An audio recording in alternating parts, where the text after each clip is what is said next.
This is actually from the Jerusalem Post, which is a pro-Israel outlet, but they're talking about what this cabinet minister said, or finance minister,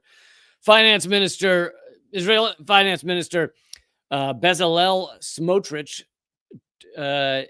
Now he said several things to Army Radio on Sunday. But basically, almost everything he says endorses ethnic cleansing in one way or another. He says if in Gaza there were only 100,000 or 200,000 Arabs and not 2 million, the entire conversation would be different. Basically, if we can just, if almost 2 million people can just disappear in smoke, whether they flee or are murdered, then it's not that big a deal. We can handle it. We can easily imprison 200,000. It's so much easier to handle than imprisoning 2.2 million.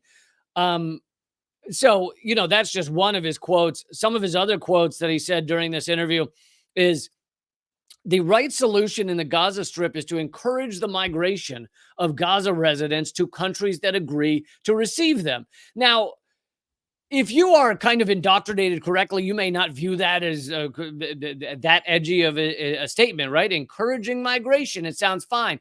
But when you lay it next to endless bombing inside a open air prison, encouraging migration while you're bombing people, while you're bombing innocent civilians, while you're bombing 70% women and children, while you're killing almost 50% children with every bomb blast, to lay those two on top of each other, it's absolutely ethnic cleansing. It's saying our goal is to get you, to lightly encourage you via murdering all your friends and family, to move along, to leave this open air prison we've created and go to countries that aren't even necessarily accepting you, both because they don't necessarily believe they have the capability to take in 2 million people, but also because they believe, and there's an easy argument to make that this is true, that they would be facilitating genocide if they agreed to, and ethnic cleansing, if they agreed to take in all the refugees, because it says to Israel, yeah, just bomb a bunch of people and then we'll allow them to flee to the deserts of Egypt.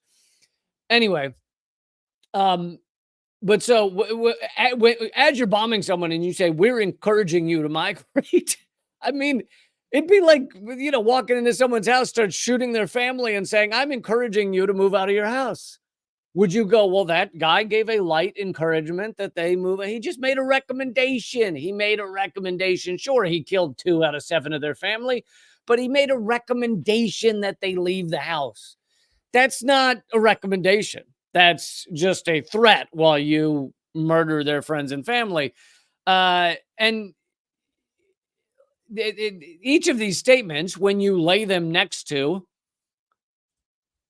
what's going on, is an admission of a plan of ethnic cleansing. And again, this is not the first one. This is not the only one. If this were the only one, you could say maybe this guy, the finance minister, is a little unhinged, didn't know what he was saying, doesn't know what he's talking about. But this is one of many admissions that the Israeli government has had publicly, including Netanyahu getting in front of the UN, holding up a map. This is days before October 7th, holding up a map with Gaza and with the West Bank erased from the map of the Middle East. So also, Smotrich said, we will permanently control the Gaza Strip. So again, admission of ethnic cleansing, to ensure security and establish an Israeli settlement there. Again, admission of ethnic cleansing. We will permanently control, move out the current residents, and settle the area for our own people. That is the definition of ethnic cleansing. Now, it might not be the definition of genocide, but their other actions are genocide. So here he is, the finance minister of Israel, along with many others, admitting to a plan of ethnic cleansing. Now, many have said that they have tried to defend Israel and say, no, the one thing that makes this not genocide, the one thing, if you go down the list of the genocide definition, and I have on this show, if you go down the list, every box will be checked off. And all you got to do is one of those checked off, and it's genocide. But you can all 7 of them, or whatever it is, 7 or 8 or something.